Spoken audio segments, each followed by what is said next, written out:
पिछले कुछ दिनों से इंडिया में इलेक्टोरल बॉन्ड को लेकर खूब सारी बातें हो रही है। कोई कह रहा है कि पाकिस्तानी कंपनी ने बीजेपी को चंदा दिया है, तो कोई कह रहा है कि बीजेपी ने कंपनियों पर रेट पड़वा करके ये चंदा वसूल किया है, और कांग्रेस ने तो इसे इंडिया का बिगेस्ट स्कैम भी बोल दिया है। तो सच्चाई क्या है, आइए जानते हैं। Electoral bonds.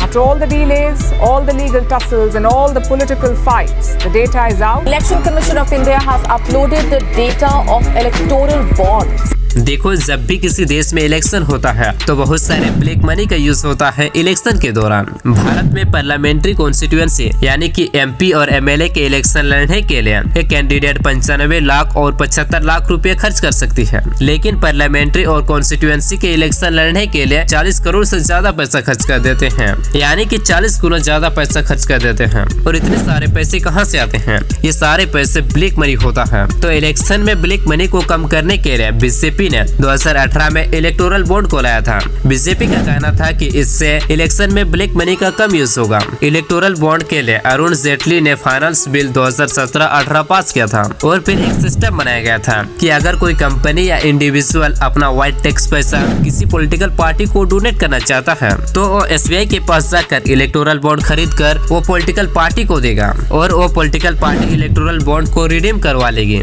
और इस सिस्टम को भारत में 2018 में लागू कर दिया गया और इलेक्टोरल बॉन्ड की बिक्री भी शुरू कर दी गई। उसके बाद जैसे जैसे इलेक्टोरल बॉन्ड से पॉलिटिकल पार्टी को फंडिंग मिलने शुरू हो गए तो लोगों का ध्यान भी इलेक्टोरल बॉन्ड की तरफ जाने लगे, और लोगों ने इनकी बहुत सारी प्रॉब्लम भी निकाले। इलेक्टोरल बॉन्ड की सबसे बड़ी प्रॉब्लम थी ट्रांसपेरेंसी। इलेक्टोरल बॉन्ड को एसबीआई के जरिए कोई भी खरीद सकता था, और इसकी सारी जानकारी सिर्फ एसबीआई के पास होती थी। तो यहाँ पे अपोजिशन पार्टी का कहना था कि इलेक्टोरल बॉन्ड की डिटेल सिर्फ बीजेपी को पता रहती है, क्योंकि एसबीआई के चेयरपर्सन को भारत की करंट गवर्नमेंट अपॉइंट करती है। तो अपोजिशन का कहना है कि बीजेपी अभी पावर में है, तो वो अपने पावर का मिसयूज करके पता लगा लेती है कि किन किन लोगों ने किस किस पॉलिटिकल पार्टी को डोनेशन दिया है, और फिर बीजेपी उस कंपनी पर ईडी का रेट पड़वा करके एक कंपनियों को मजबूर करके डोनेशन लेती है। पर केस लगता है, उसी के थोड़े दिन बाद बीजेपी को पैसा मिलता है। तो ट्रांसपेरेंसी के चलते कांग्रेस पार्टी और साथ में 2 एनजीओ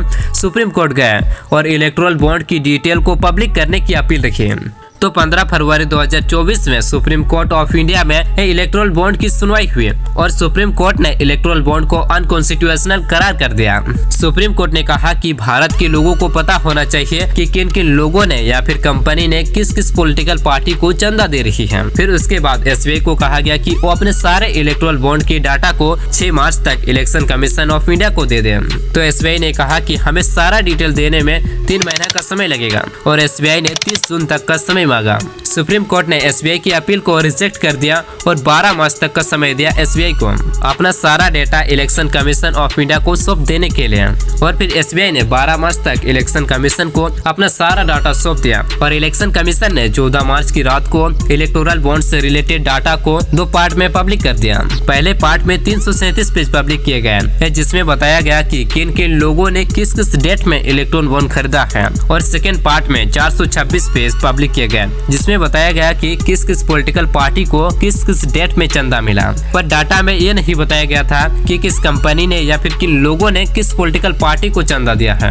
इसके अलावा एसबीआई ने इलेक्टोरल बॉन्ड का डाटा 1 अप्रैल 2019 से 15 फरवरी 2024 तक का डाटा दिया था। इस टाइम 22,217 बॉन्ड खरीदे गए थे, और 22,030 बॉन्ड का ही डाटा एसबीआई ने दिया था। तो एसबीआई ने बाकी 187 बॉन्ड की डाटा के बारे में कहा। इलेक्टोरल बॉन्ड में एक रूल था, अगर किसी बॉन्ड को 15 दिन में रिडीम नहीं कराया जाता तो वो पैसा पीएम फंड में चला जाएगा। तो इस बॉन्ड का पैसा भी वही गया है। आइए आप जानते हैं कि इलेक्टोरल बॉन्ड में किस पॉलिटिकल पार्टी को कितना चंदा मिला है। नंबर 1 पे है बीजेपी, जिसे 6,000 करोड़ से भी ज्यादा का चंदा मिला है, और दूसरे नंबर पे है ममता बनर्जी की टीम, जिसे 1600 करोड़ का चंदा मिला है, और तीसरे नंबर पे है कांग्रेस, जिसे 1400 करोड़ का चंदा मिला है। चौथे पे तेलंगाना के BRS, जिसे 1200 करोड़ मिला है। ये सारे पैसा बहुत बड़ी बड़ी कंपनियों ने चंदा दिया है, जैसे कि Grasim industry, mega engineering, Piramal enterprise, Torrent power, Airtel, DCF, Vedanta, Lakshmi Mittal और बहुत सारी कंपनियों ने फंड दिया है। और सबसे बड़ी बात इसमें ना तो अंबानी का नाम आया है और ना ही अडानी का नाम आया है। जब सुप्रीम कोर्ट ने इलेक्ट्रॉन बॉन्ड को लेकर डिसीजन सुनाया था तो उस टाइम विपक्षी पार्टी खुश हो रहे थे कि इलेक्ट्रॉन बॉन्ड में अंबानी, अडानी का नाम आएगा और फिर वो बीजेपी पार्टी को टारगेट करेंगे। दुनिया का सबसे बड़ा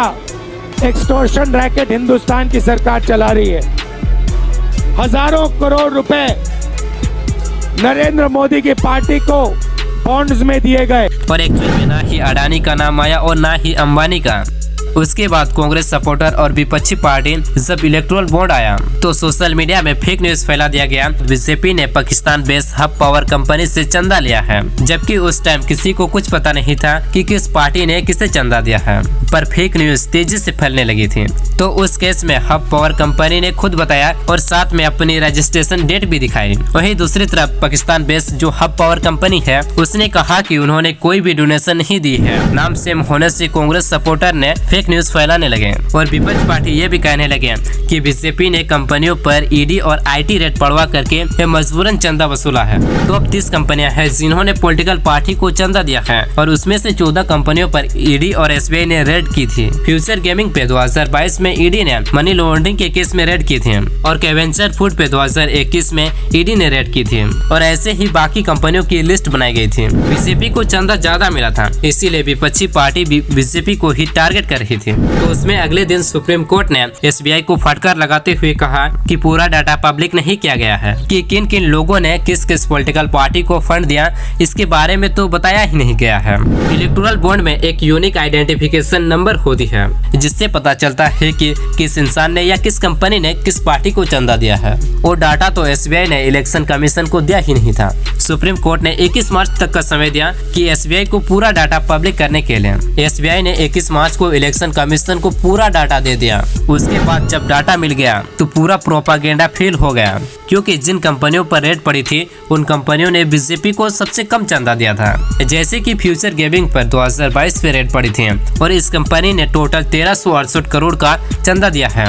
इस कंपनी ने ममता बनर्जी की पार्टी टीएमसी को 542 करोड़ दिए हैं। दूसरे नंबर पे एमके स्टालिन की पार्टी को डीएमके को 503 करोड़ दिए हैं। उसके बाद जगनमोहन रेड्डी की पार्टी को 154 करोड़ दिए हैं और फिर बीजेपी को 100 करोड़ और कांग्रेस को 50 करोड़ दिए हैं। फ्यूचर गेमिंग ने हर बड़े पॉलिटिकल पार्टी को चंदा दिया है। अब आपके दिमाग में ये ख्याल आता होगा कि फ्यूचर गेमिंग के ओनर कौन है। थियागो मार्टिन है, जिसे लॉटरी किंग भी कहा जाता है। इसीलिए ईडी और एसबीआई ने इस पर कई बार रेड मारी है। देखो, इलेक्टोरल बॉन्ड को लेकर सब अपनी अलग अलग बातें रख रहे हैं, वो बस एक दूसरे पर ब्लेम कर रहे हैं। बीजेपी वाले कांग्रेस को और कांग्रेस वाले बीजेपी को। अगर आप देखेंगे जिस पार्टी की सरकार होती है उस पार्टी को चंदा ज्यादा ही मिलती है। ये हमेशा से होता आया है। आज बीजेपी पावर में है तो उसे चंदा ज्यादा मिल रहा है और जब कांग्रेस पावर में थी तो उस टाइम कांग्रेस को ज्यादा चंदा मिल रहा था। देखिए, हमारे देश में पावर का मिसयूज सब करते हैं। कोई भी 100% सही नहीं होता है। कोई कम करप्ट होता है तो कोई ज्यादा करप्ट होता है। माना जा रहा है कि इस बार के इलेक्शन में $14 बिलियन खर्च होने वाले हैं, यानी कि 1 लाख करोड़ खर्च होने वाले हैं।